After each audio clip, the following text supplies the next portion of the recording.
Hello সবাইরে, আমি পূজা। আমার একটা নতুন রেসিপিতে তোমাদের অনেক অনেক স্বাগত। চলো রেসিপিটা শেয়ার করি তোমাদের সঙ্গে। রেসিপিটা হলো নিরামিষ মাছ। আমরা খাঁটি যেহেতু বাঙালি, তো আমি নিরামিষ মাছই কমু। আর এটা সয়া চপ না সয়া ফিশ বলে আমি জানি না, কিন্তু ইংলিশে কি বলে। আর এনে আছে 500-র মতন, প্যাকেট করে না পাওয়া যায়, কিন্তু আমরা এইভাবে আনছে 500-র মতন কুলাই আনছে। তো এটা পাওয়া যায় কোনখানে, তোমরা যদি কমেন্ট করো তো আমি কমেন্টের মাধ্যমে জানাই দিব যে কোনখানে পাওয়া যায়। আর এটা খাইতে খুবই ভীষণ স্বাদ। আমার তো মাছের থেকেও বেশি মানে টেস্ট লাগে জিনিসটা। আর যেহেতু শ্রাবণ মাছ চলতেছে, তো ভাবলাম যে একটু নিরামিষ রেসিপি তোমরা সাথে শেয়ার করি। আর এদিকে দেখো কী লাগবো, একটু কাজু বাদাম লাগবো, আর পোস্ত লাগবো, আর সর্ষা পেস্টটা দেখা দিছি, কারণ আমি আগেই পেস্ট করে রাখছিলাম। তো তোমরা মানে আগে তো এটা মিশাই দিব। আর এদিকে দিয়ে দিলাম পোস্ত। অল্প অল্প উপকরণ লাগবো, বেশি কিছু লাগতো না। এই যে পেস্ট করে রাখছিলাম আমি আগে, তো এটা মিশাই দিলাম। তো দিয়ে সেটা ভালো করে কয়েকটা শুকনো লঙ্কা দিয়ে দিব। তো যেহেতু জাল যে যতটুকু খাও ততটুকুই জাল দিবা। আমি যেহেতু জাল বেশি খাই, তার লেগে ঝালটা একটু বেশি দিলাম। আর এদিকে কড়াই গরম, তেল গরম করে লেছি, করে সেটা মাছটির মধ্যে হলুদ লবণ ভালো করে সেটা মাইখা তো একটু কড়া করে ভাজুম।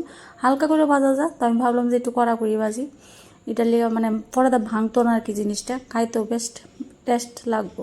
তো একটু কড়া করে ভাজা লেছি। ভাজা এখন নামাই নিমু। নামাই সেরে তারপর আবার কড়ার মধ্যে তেল দিয়ে এই কড়ার মধ্যে একটু শুকনা লঙ্কা আর একটু পাঁচফোড়ন দিব, দিয়ে ভালো করে একটু কড়া করে ভাজছে, মানে একটু যে সময় একটু লাল লাল ওই সবাই তো জানোই রান্না, তো যাই হোক। আর এদিকে দিয়ে দেবো পেস্টটা। তো পেস্টটা ভালো করে একটু কষানি টসানি করে সেটা একটু হলদি লবণ আর একটু দিয়ে দেবো চিনি। চিনি তোমরা দিতে পারো ইচ্ছে হলে, যেহেতু নিরামিষ রান্না একটু চিনি না ছাড়া স্বাদ লাগে না, তো তার লেগে একটু চিনিও দিয়ে দেবো, অল্প কতটুকু দেবো। তো ভালো করে নাড়াচাড়া দিয়ে, এই রেসিপিটা তো আমার ছেলের তো খুবই প্রিয়, তোমরা বাড়িতে করে ট্রাই করে দেখতে পারো, ভালোই লাগবে। মাছ মাংসরে ও হার মানাইব এই রেসিপি।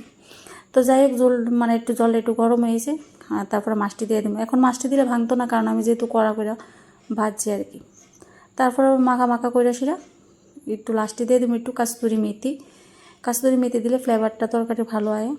তো যাই হোক, আর তোমরা যদি এই রেসিপিটা ভালো লাগে, মানে তোমরা একবার হইলো ট্রাই করে দেখতে পারো। এই নিরামিষ মাছটা খুবই খাইতে স্বাদ। আর তোমরা যদি জানার ইচ্ছা থাকে, তো আমি কইয়ে দেবো কই থেকে পাওয়া যায়।